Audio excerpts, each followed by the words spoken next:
झोलावा में भंगिया धतुरावा कवरिया में ले ले बिया जल।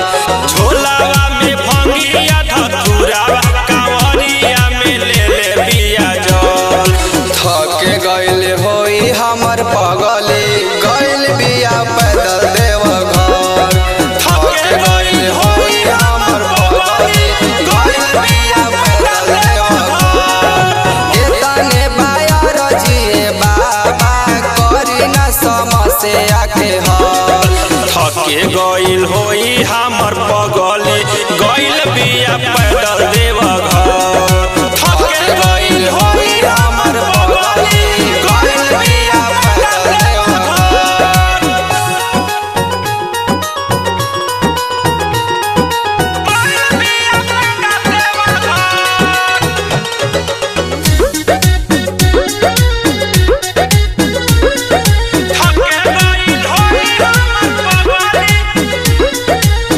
जैसे चाहिला रौरा गौरा मैया के चाहिए सही हम हो। चाहिए सही हम हो। लैला मजनू हीरे और रांझा से बानी न तनिको कम हो।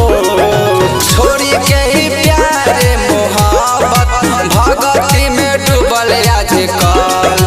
छोरी के उ प्यारे मोहब्बत भगती में बिया आज कल। थके गइल होई हमर पगली गइल बिया पैदल देवघर। थके गइल होई हमर पगली गइल बिया पैदल देवघर।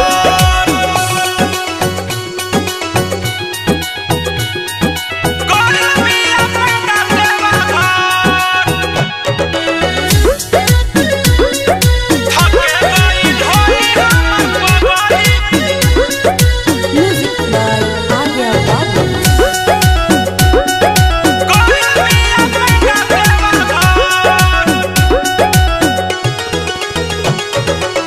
चंदन भोला खातिर कइले सोमारी सावन के पावन महीना में। सावन के पावन महीना में उनका से दूर नहीं रहबे बाबा जोरी मिलत कुछ दीना में। कुमार सवन अभिषेकवा के संग में उठैले बिया जल।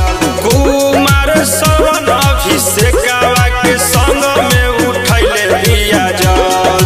थके गइल होई हमर पगली गइल बिया पैदल